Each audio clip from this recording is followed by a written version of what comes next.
Assalamu alaikum.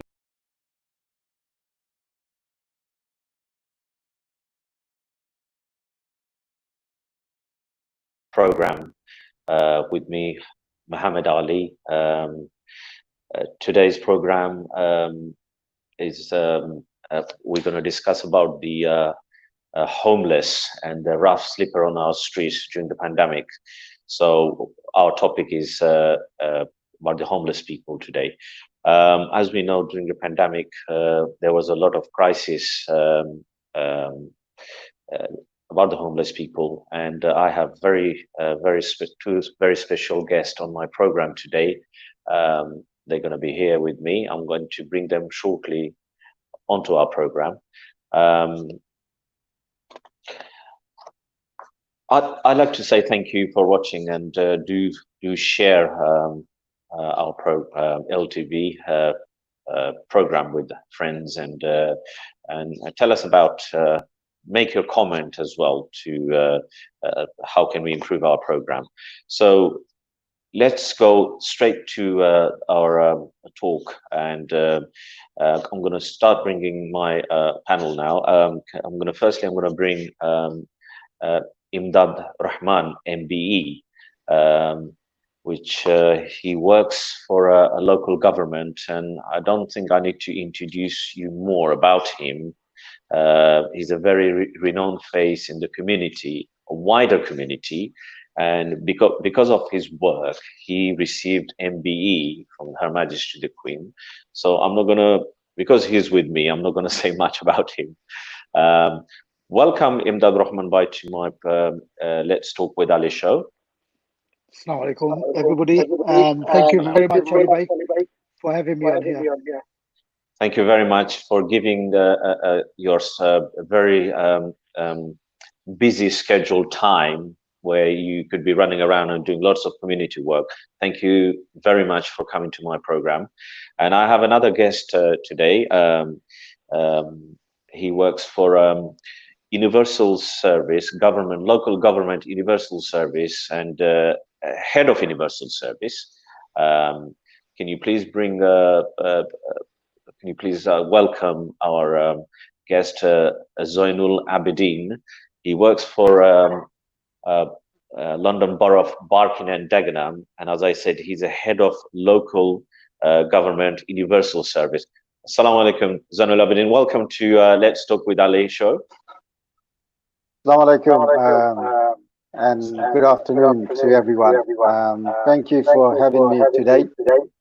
Just to clarify one point, I'm here in my capacity, personal capacity, and not necessarily representing Barking and Dagenham Council. But obviously, I work in local government, so I'll be able to share some of my experiences on the subject that you're talking about today. Yes, we know about you also. Thank you very much for raising this. We know about you, not only not a government officer. You also are a community activist, which is you do a lot of voluntary work for the local community on your spare time. So thank you very much. Welcome to you. I'm going to go straight to my guest, Emdad Rahman. Could you tell me, Emdad Bhai, can you share us and share my viewers during this pandemic, the rough sleeper? We've seen you on the social media, on the national media, that you are just running around and trying to help the homeless people. Can you share my viewers and us? How was your experience during this pandemic, please? Thank you, Ali Bhai, for the opportunity. Firstly, can I ask, can everybody hear me clearly? Yes, I can hear you. Certainly, I can hear you clearly. Yes. Okay. We live in hugely unprecedented and dark times. I can probably confidently say that easily us, the people on the panel, and most of the people that we know have probably never experienced circumstances and a situation like this in their life. In fact, a pandemic is not new to human history, but there are not many people who are living who were probably witness to the last time something like the Spanish flu, for example, affected the world and its population. So just going back to your question, Ali Bhai, the coronavirus has affected our communities in many, many different ways. It has brought, as I say, the population of the world to its knees. It's brought home just how vulnerable we are. That despite having so much wealth and all the infrastructure that we have and everything that we have around us to make our lives cozy and comfortable, that when something like this struck us, a global catastrophe, it's really shown us to be weak and vulnerable. Myself personally, because like to involve myself in charitable activities 365 days a year, and I really enjoy doing it, and I enjoy making a difference, and I enjoy working alongside people like yourselves, gaining ideas and being inspired by people through this type of activity. The one question I asked myself right at the beginning of the pandemic, when lockdown started to ease in, and when the government started to cement their idea of lockdown, the question I asked myself is, if I'm doing work with vulnerable communities, homeless, etc., for 52 weeks of the year, why would I stop now? So it's a difficult question I had to ask myself. Obviously, just like everybody else, I was very, very scared because, it was a combination of warnings, scientific evidence, but a lot of rumor mongering as well, you know. So I made a decision that I would adhere to health guidelines as best as possible, but I would continue because it didn't make sense to me to stop when our communities need each other the most. So I've just carried on. So as you've just said, every single day I try to do something, whether it's a food parcel drop off. I've been to, we'll probably touch on that later. I've worked with you on activities. We've done soup kitchens. We've visited homeless hostels. We visited the elderly and many things as well. And to be honest, it's kept me busy. It's kept me sane. It's done wonders for my well-being on a personal level. During Ramadan, it's heightened my spirituality and awareness activities as well. I must say one thing. It's when I went in a couple of places with you, and it's just inspired me so much that I decided to. I want to have a program on my chat show regarding this a talk show regarding this pandemic. It inspired me so much. So it's just unimaginable what work has been done. So yes, I'm gonna go through a little bit more information about this with you in a while. I'm gonna ask our another guest, Zoinul Abidin. Zoinul Abidin, can you tell us that how was the how as a borough, as a council, or as in the frontline service, how did you cope with it, and what was the situation you was facing, the council was facing, or personally you was facing as you was doing with working with the universal service? I mean, thank you for your question. That's an important question, in the sense that none of us were prepared. As soon as lockdown happened, normally in local government, when a crisis comes, there's a way where everything goes in centrally in terms of having a plan in place, and senior people in the council have daily meetings to understand what the approach should be, what the strategy should be, what the resources should be. This time round, what was very different, as Emdad alluded to, was the pandemic was a something we will never see probably in our lifetime again. Hopefully not, of course. It was quite a big issue. So local government had to work with central government and align funding. So central government was providing funding to local government, but obviously the funding wasn't enough.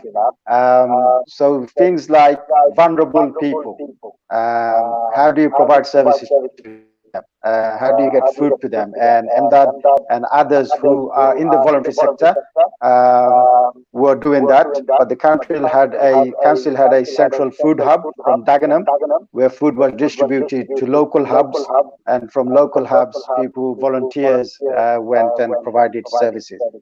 Was it enough? Was it enough food was supplied by the council, or how? I mean, so obviously the voluntary sector, people like Emdad from Hedgecote Community Centre were providing services. It is never enough, because when a crisis comes, there are I'm sure Emdad will be able to touch on that. You really find out there's so many vulnerable people in the community. And it's not just vulnerable, ordinary people who you and I think might not be vulnerable, someone who loses their job or made furloughed or redundant, suddenly they need food. Yeah, they need basic necessity. And then obviously the government gave a list of people who are on the NHS shielding list, meaning they're vulnerable, they shouldn't come out of the house for anything. And so food, medication being collected, food being dropped off to them, a lot of people isolated, living on their own. So there needed to be a volunteer base where people could call them and support them. But the amazing thing is both the council and the voluntary sector and volunteers in the community came together to provide the response. No one agency or one stakeholder could manage this. And naturally, there's a lot of people who are individuals who are providing support because they're a neighbor and they knew they had an elderly neighbor next door or a vulnerable person, so they provided that support. So it was unprecedented. All council officers were working from home, mainly. So that was another challenge, that all meetings had to be done online, on Teams, and then you had to navigate and provide services on front line. But at the same time, there was some staff who had to come out, who had to go out into the food hub and various other council buildings to provide that service, because some people don't have online at home or telephone access, so they had to come and see someone through shielding. And then the council were provided debt advice, which was critical because a lot of people were getting into debt and they wanted to, so there was a phone number that people could call and get support. It's called the Homes and Money Hub. So people were able to do that. So I think the community did a significant and a great response. Excellent. I'm going to ask you another question. I mean, you both work for the local government, and you both also are residents of Barking and Dagenham. So how do you feel? I mean, how do you feel how much you've done? Have you, are you satisfied what you, the much you've done, or you wish you can do more, or you think you can do more? Yes, so on reflection, there's various things that you can do. I think it's slightly, my answer maybe slightly high level, so Emdad can do the local level. I think the coordination between central government and local government was a big missed opportunity. And that's why there was a big issue nationally about testing, was a big issue. PEPE, getting out into the community was a big issue because central government tried to control it and manage it. But if you want to provide a localized response, local government is on the ground. They have an infrastructure on the ground, and if that channel worked better, then the whole response to the community would have been significantly better. Absolutely. Thank you so much. I'll come back to you. Now I'm going to go to Emdad Bhai again. Emdad Bhai, tell me, when you was delivering the food for the rough sleepers and homeless people, I can imagine how hard it was to see these people, like they were on the street and they was moved to a shelter. Some of the people I was seeing when I was driving in West End, you know, they just still rough sleeping on the street. Share us, my viewers and us, the experience you had when you was doing serving the food around. So just to give you some context, Ali Bhai and Zoinul Bhai, Yeah, yeah. the government vowed almost at the beginning of the pandemic, as soon as lockdown kicked in, or was just about kicked in, that they would make 3,300 homes available within 12 months to prevent rough sleepers, for example, being housed, sleeping outside on the street. And this involved them basically being housed in emergency accommodations in England and maintaining that so that they wouldn't have to return to the streets. Mhm. Now, the Ministry of Housing, for example, the Ministry of Housing, Communities and Local Government also brought forward plans for approximately 160 million to be spent over 4 years on their rough sleeping budget to be spent this year. So they had a plan to spend this money, 160 million, over the next 4 years. They brought it forward to, because of the pandemic mainly, to spend it this year. On top of that, 6,000 housing units, for example, are planned to be built using this money. So these are great sound bites, if you ask me. In certain cases, in most local authorities, most of the homeless people. So, for example, if we look at Barking and Dagenham, for example, near Bucking Mosque on Victoria Road, which is Fanshawe Avenue, Ilford Lane, as some people would call it, opposite the masjid is the old Rydale care home, the elderly care home. So that's Yes. been transformed into a, you and myself, Ali Bhai, we've been there Yeah. to Yes, we drop have. food off. It's been transformed into a homeless hostel. Now, 100% of the residents and the guests who are staying there at the moment, they've been brought off the street. So they were proper rough sleepers, not people who are homeless because of, not being able to pay rent on their accommodation or their properties being seized. These are people who've been sleeping on the streets. So you have, say, for example, you have 50 people living there. You can't keep them there forever, number one. They will always go out every single day. And more between 50 and 80% of the people in homeless hostels have got major issues. So there might be drug issues, there may be alcoholism issues, there may be prostitution, unfortunately. These are very harsh realities of people living on the streets. They have many, many issues. And obviously, they started at one place, but the deceleration, their downward spiral is such. They started off at one place, so they might be in the same position as you and I, quite content, happy, Mhm. but because of certain circumstances in life, they've ended up there as well. So just going back to your question, it's been a huge learning experience for me. So at Hedgecote Community Centre, what we do is we have a team who do the operational side. They pack on a Saturday, 2 hours, and then we have the drivers. The drivers come in at a set time, and we have a 1 hour window. And the way the Hedgecock Centre is situated is quite easy for us to do social distancing. So, for example, if Zonal Bhai came in, if he's a driver, volunteer driver, he wouldn't have to come into the centre. All he would do is he would reverse into the two spaces on the side of the centre. He would open his boot and he would sit in his car. Somebody would say, "Oh, Zonal Bhai is here," or he would give me a call to say, "I'm here." And I would bring his bags out. I would put them in his boot, shut his boot, give him a slip of paper with his. But obviously, he would be sticking on a weekly basis to his deliveries because he's building up a rapport with his clients, and then he'll be off. So that's really good system. On top of that, what I wanted to do is I like to get a feel for all systems. So apart from the packing, I cycle 7 days a week, so I drop off food packages to people's homes. But it's been a real opener. These are people who have escaped the government and local government's radar because they would never have been spotted if it hadn't been for the outreach work that we're doing now. Then there's other people who are actually quite wealthy. So I had one of the drivers, which was very interesting, came back from one of the ships and came back and said, "Why are we delivering food to these people? They've got two Mercedes on their drive." So I had to explain to the driver that the coronavirus pandemic doesn't discriminate against anybody. It affects everybody, whether you've got Mercedes or whether you've got a push bike, it doesn't matter. And also how it affects people's mental capacity is very, very different. So we've made a uniform policy. During the course of the pandemic, we've been serving everybody.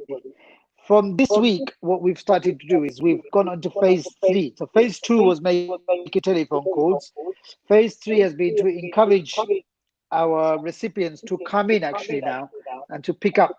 So to give them some independence. At the end of the day, it's all about dignity and independence. If Yes, Zoinul Bhai is providing me with a parcel every single week, part of his plan would be, let me see if I can get Emdad to, I'm not going to stop the aid because he's deserving, but let me see if I can get Emdad to come and meet me at the center. He'll get fresh air, it'll be good for him physically, it'll keep him active, and also good for his well-being as well. So we've moved into that phase now. But like I said, there's been a whole range of emotions.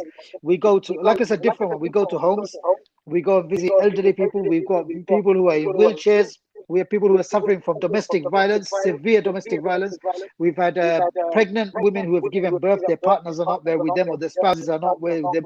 Very, very tragic situations.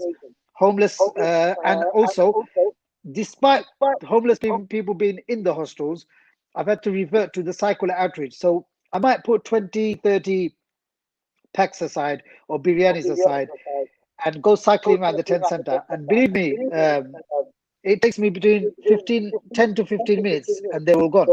So it goes to show the magnitude that I don't even have to cycle for 15 minutes around the town center because there's so many hungry people sitting there and all the food that is gone. I did 22 hot biryanis last Thursday. They were gone within 7 minutes. I put a timer on because for statistical purposes, I put a timer on 7 minutes.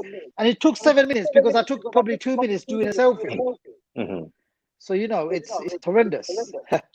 Yeah, coming back to the Hedgecock Community Centre, I think Barking and Dagenham Council has done a great work to get this hub in the heart of the community. I mean, I'm a local and I've seen the service being provided from there, and the usage is very, very good. So I must say, I must give a credit to Zoinul Abidin and his team. You know, have done a great work to get this hub in the heart of the community. Now, coming back to, I'm going to come back to you in that way. I'm going to ask Zoinul Abidin that how difficult it was for you as a council to deal with the elderly people. I know they were very hard to reach to them, and they had a difficult to reach to you as well. So how difficult it was, you as a council or as a council officer or your service or council service, to reach to these people?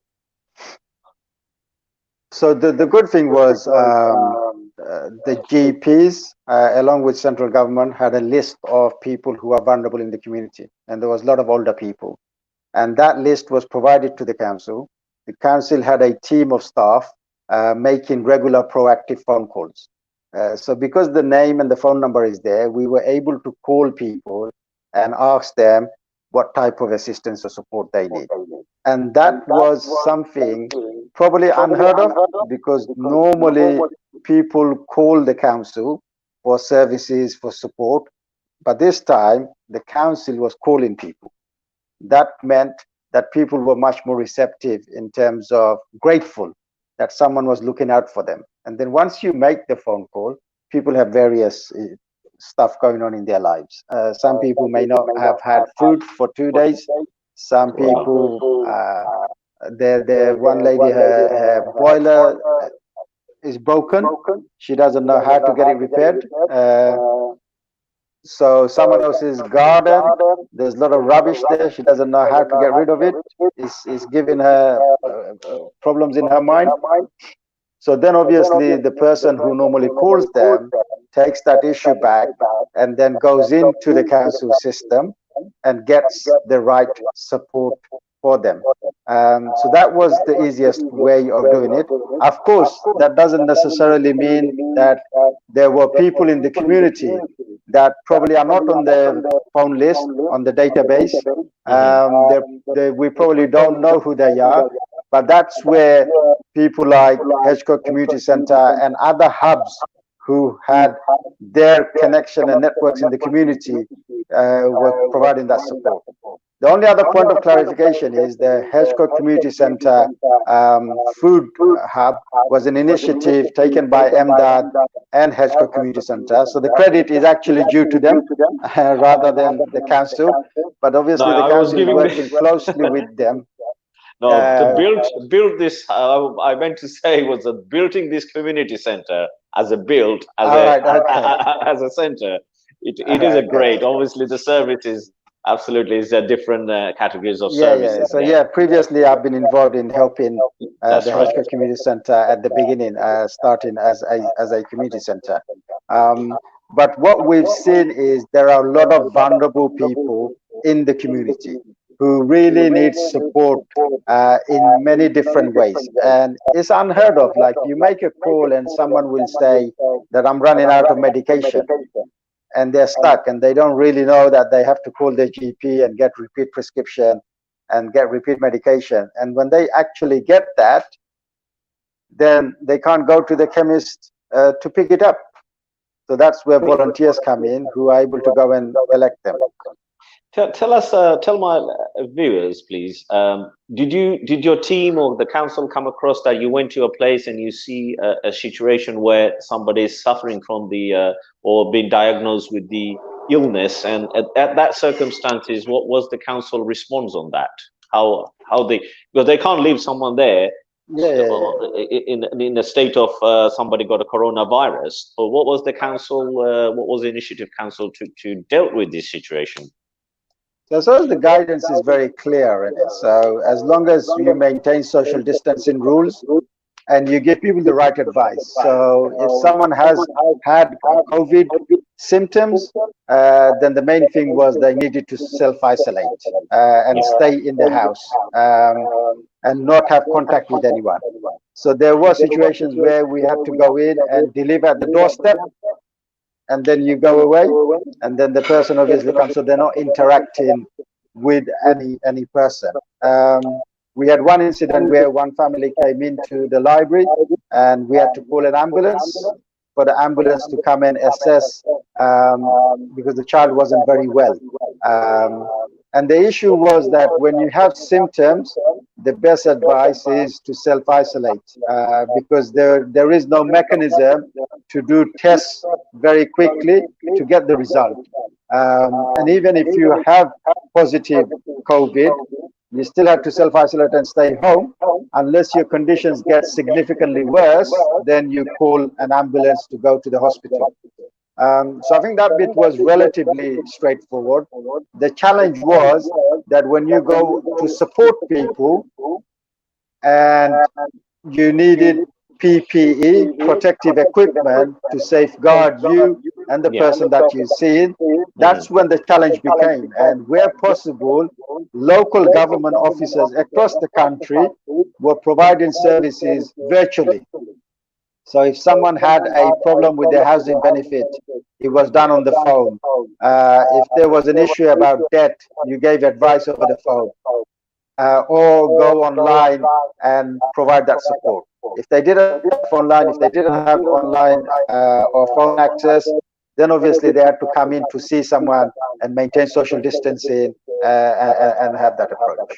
But I think Emdad picked up on something quite important, that the government made a commitment from the beginning when the lockdown happened that no one will be sleeping in the streets during COVID.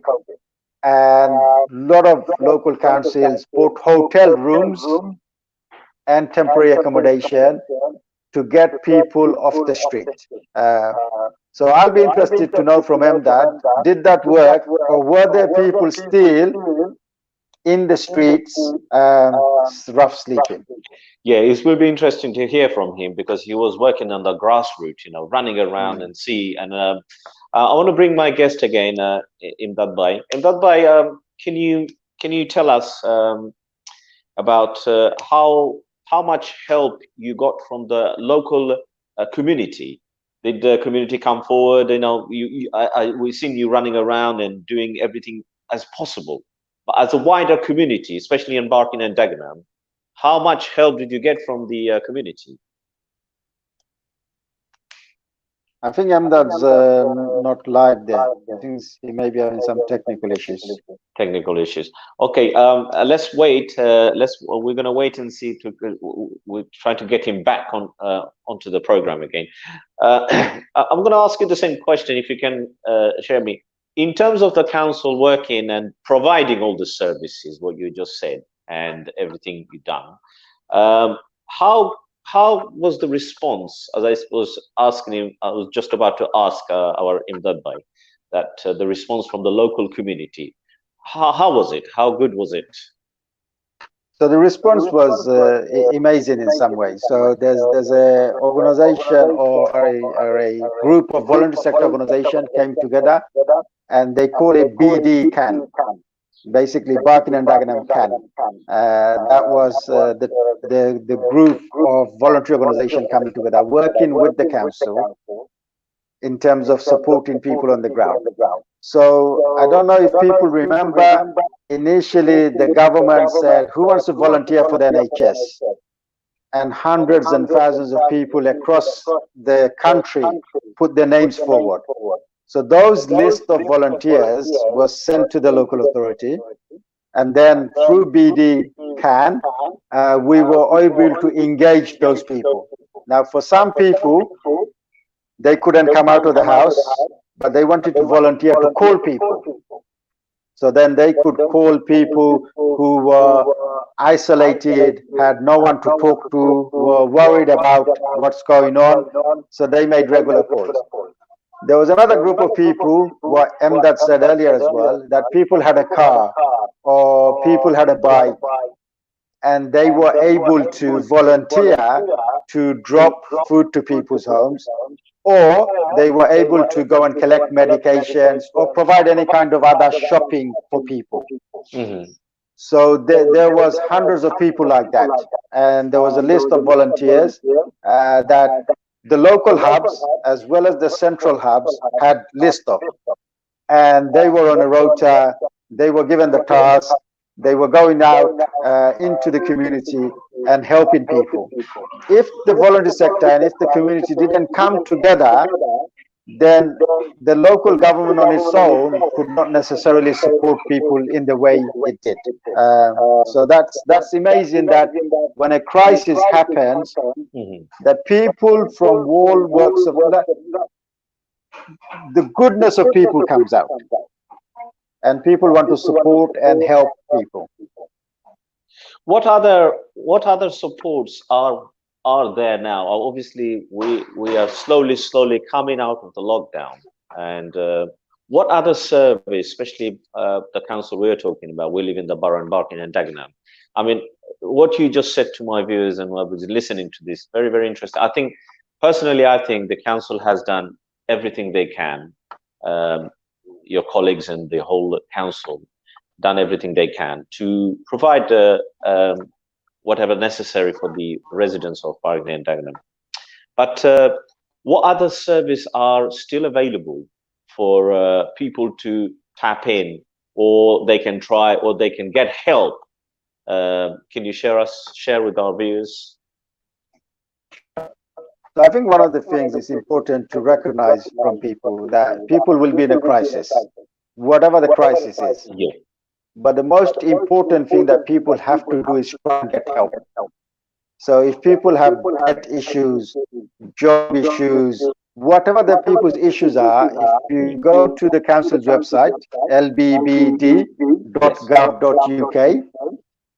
there is a lot of support. I think sometimes what happens, people don't believe in certain service or certain interaction because they've had something previously and they've had a negative experience.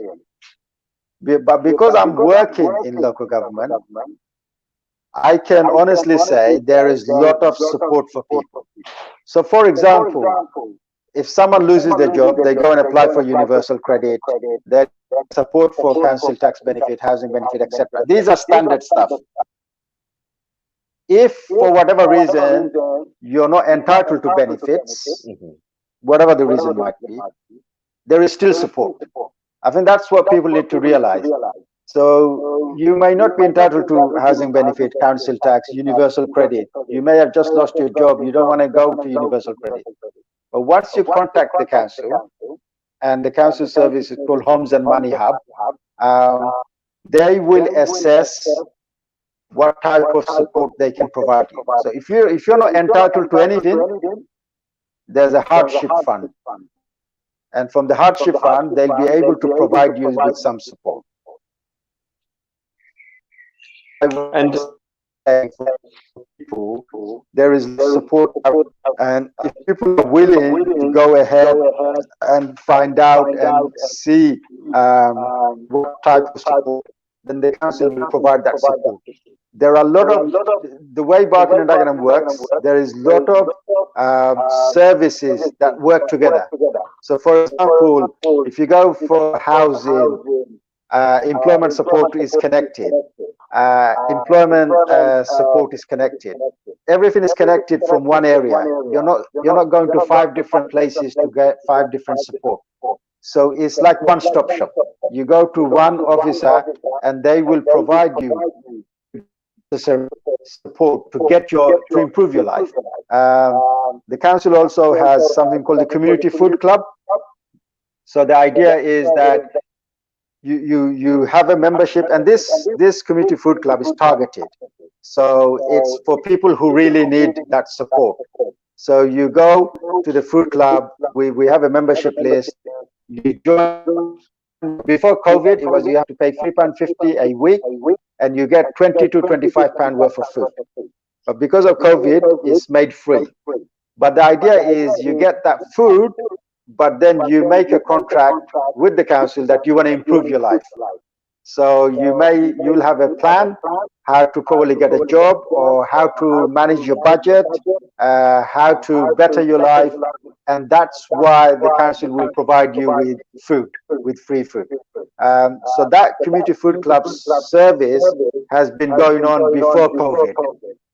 Obviously, COVID has made it slightly different. So when COVID is over, that service will still be available for people to come and get not necessarily cheap food. The food you will get £20–25 worth of, but you'll only pay £3.50. So I think that's an amazing service. Yeah. Amazing. I mean, a lot of the things you just mentioned and the services. I mean, even though I live in Barking and Dagenham, I'm a resident of Barking and Dagenham, I didn't know until you just said, many times we don't even realize, and what we have, what service the council can provide. It's just a matter of, I think, just approaching to the council and looking into their, services, what service they can provide. We'll try to get our Emdad Bhai back. Probably a technical issue. He's just been dropped out, so we're trying every effort to get him back onto our program again. So hopefully he should be with us very soon. Emdad Bhai, if you just dropped out, try your best to get in as soon as you can. Our technical side is doing everything they can to get you in. One more thing I must say, I was going to ask you, is in terms of the government's local government service. I know the government's trying to ease off the lockdown now. What are the service for the residents of Barking and Dagenham available? They can go in and use these services. What they used to do. Are there any libraries, for example? Are the libraries open, or in any other service they can go and keep the guideline of the government guidelines? For example, go to the library and use the library. Can they do that now, or is it far too early? So it's still early. Most council services are like walk-in services, where you can walk and go and access services, are not open yet, and I don't have the dates in terms of when they're going to open. Yeah. But you'll be surprised how much of those services are available online. So you can go online and you can borrow books, for example. We used to previously provide family courses, ESOL, literacy, numeracy courses. These courses you can do online. We use Microsoft Teams, and through Teams people can join, and you can do a course online. You'll be even the councils in some way has been surprised the amount of people who have taken the initiative to take part in online. Previously, we've always been told that the community doesn't necessarily have access to IT, or they're not very good online. But we, for example, run a weekly rhyme time sessions. So the rhyme time is for under fives, for families, for sing-along sessions that they used to run in community buildings and libraries. That's online now. The first session, 25 families came online. If you go into the building, we could accommodate only 15 people. So online, there are a lot of services still there. The other thing is maybe although we're still waiting for that, and I know the topic was rough sleeping, homelessness. So if we touch upon with some of that, I think it's important to distinguish the difference between homelessness and sleeping on the street. Like sometimes we hear in our community, within the Bangladeshi community, that people are homeless. When they're homeless, then they are given another private sector accommodation, or they've given a temporary accommodation. They've got somewhere to live. Yeah. So technically, they're not homeless. They've got a home. When we say people are homeless in the street or rough sleeping, these people have no homes. No homes. They're basically living in the street. And when they're living in the street, where do they go to have a wash? Where do they go to have a shower? Where do they go to use the toilets? That's for you and I who have those privileges, and a lot of our viewers who have that. It's difficult for us to contemplate and understand. If we were living somewhere one night, where would we go? So some people are bus because that's warm. When the daytime comes, they go into council buildings like a library, and they use the toilet facilities, and they spend the whole day there because it's warm. That's not the life that they should be having. And I suppose what Emdad was saying earlier, that the government has made a commitment to house 3,300 rough sleeping individuals when the pandemic finishes within the next 1 year. But the latest statistics is in 2019, 4,266 people were sleeping rough in the streets in this country. Yeah. And during lockdown, all councils across the country were given money to ensure all these people had some temporary place to stay, be it temporary accommodation or be it a hotel. So 5,400 people were moved into hotels during lockdown, and the government funded that. But obviously, sooner or later, they're not going to fund it. So the challenge for local and central government will be, how do they continue to house those people going forward? And when does that end? That's going to be quite a big thing.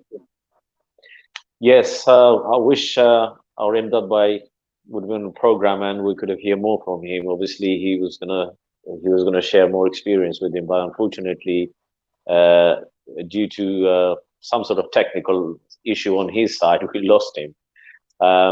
Dear viewers, you are watching the LTV UK Let's Talk with Ali show, and I have in my program I have the two local governments. One or two officers was with me, and unfortunately I lost one. So we're just hearing from the Barking and Dagenham local head of Universal Service, Zoinul Abidin, was sharing about the experience of the council to deal with this pandemic and the rough sleepers and the homeless people, homeless people on the street. So we was talking about this and the service they was providing. Today's program being sponsored by Manzil & Co, sales and management letting agents. They covered the letting and management all over Greater London, including Essex and wider sector.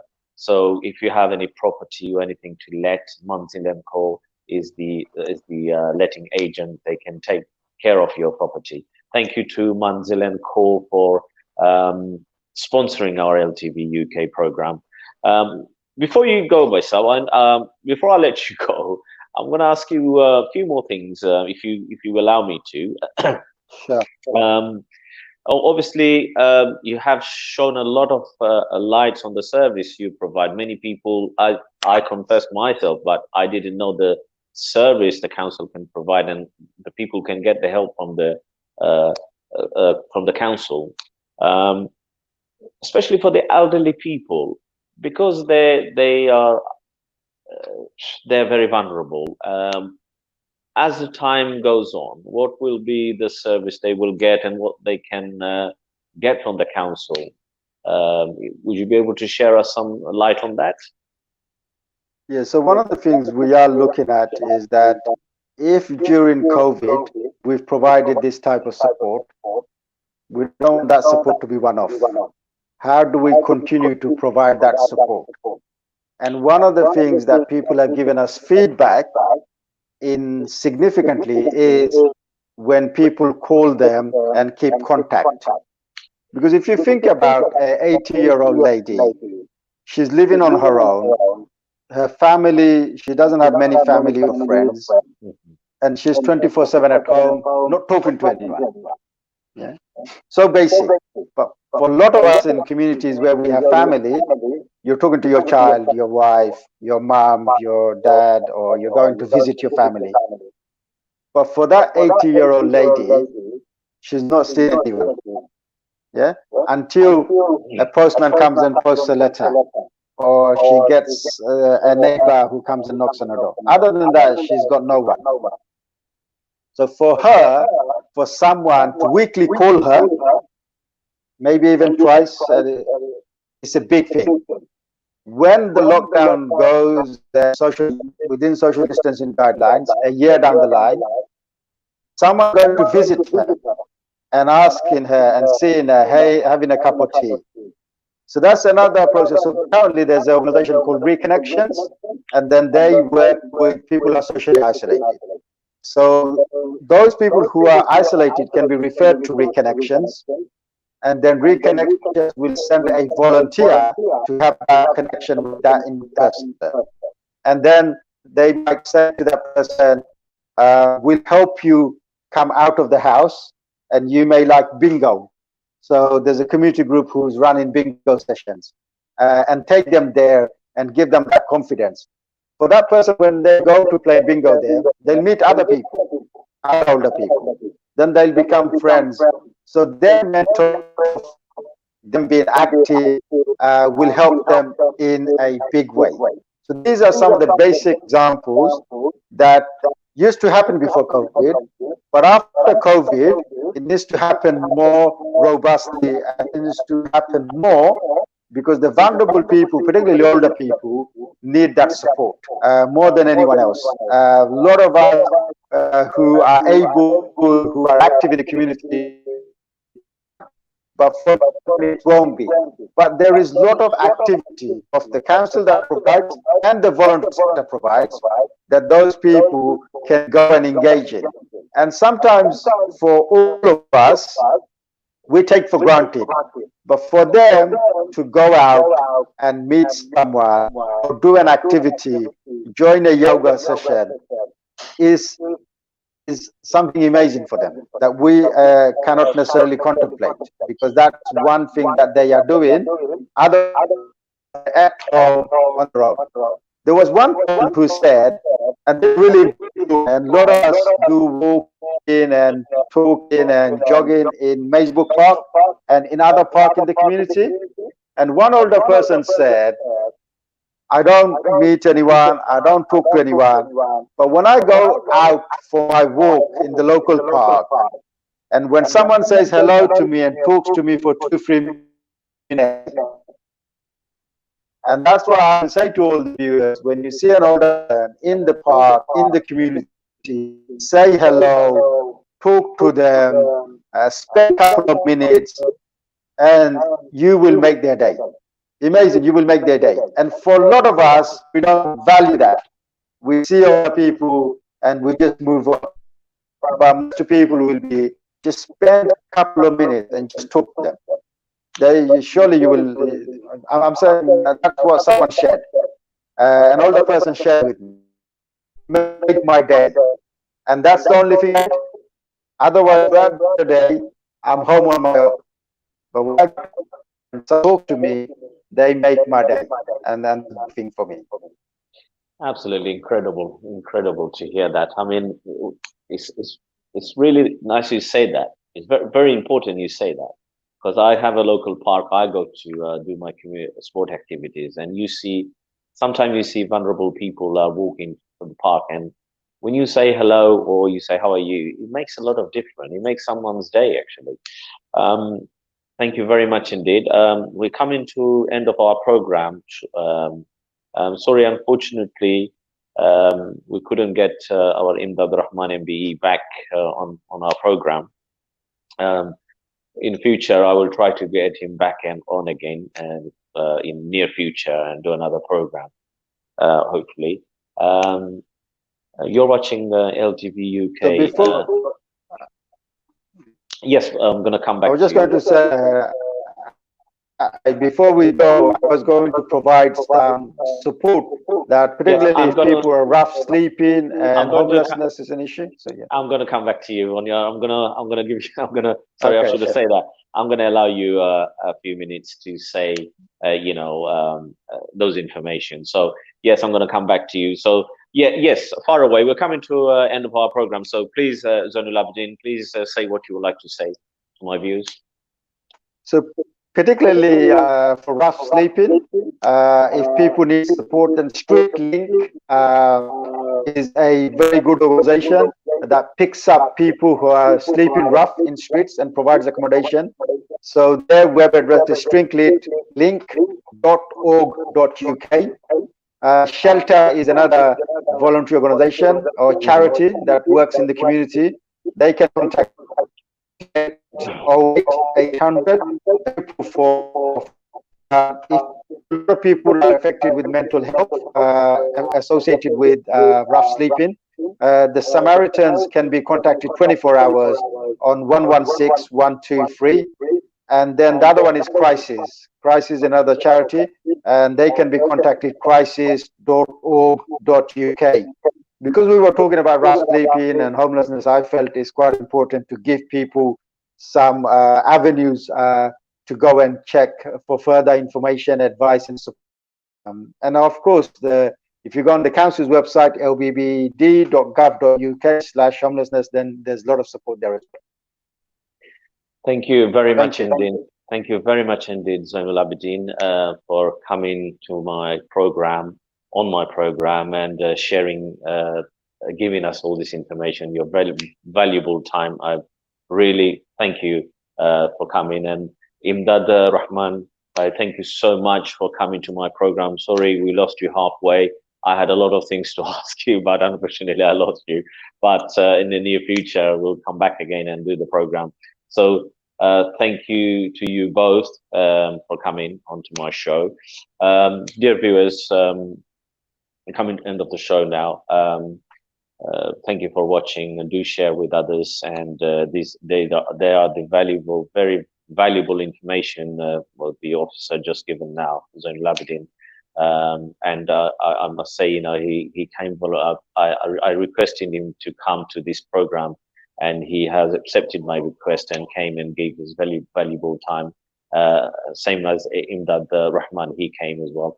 I'm once again I should give them a big thanks from LTV UK for coming to our program. Today's program, as I said, is sponsored by Monzel & Co, the sales, letting, and management company. They provide all the letting service and sales service and manage your property wherever in Essex or Greater London. Do contact them. The contact details are on the screen. Next week or maybe following week, I'm going to come with another program. That program will be Let's Talk with Ali. Will be a group of people who are been in school together, and they've been friends for the last 40 years, friends for life from Stepney Green School. I'm trying to arrange this program, and I will bring a panel of people, still friends, and still they go day-to-day life with their friends, and as they used to do in the school, obviously. So that will be very it will be very interesting to hear from them how and on their time, 40 years ago, 35 years ago, how they went to school, and how was the experience, how was the days at that time. So I will bring them onto my show soon, and there will be a very exciting program. Look out for that one. And we have also a legal corner program in our programs, hosted by Akhtar Hussain Kausar. It runs every 2 weeks. So the next program will be the legal corner. We also have Ashraful Islam, the consultant Ashraful Islam. He deals the program. He hosts the program about the health issue and nutrition. So we got varieties of program we're doing, and hopefully we're going to do more and more as we go through. So thank you for watching, and hopefully see you in the soon near future. Thank you very much for watching. Thank you.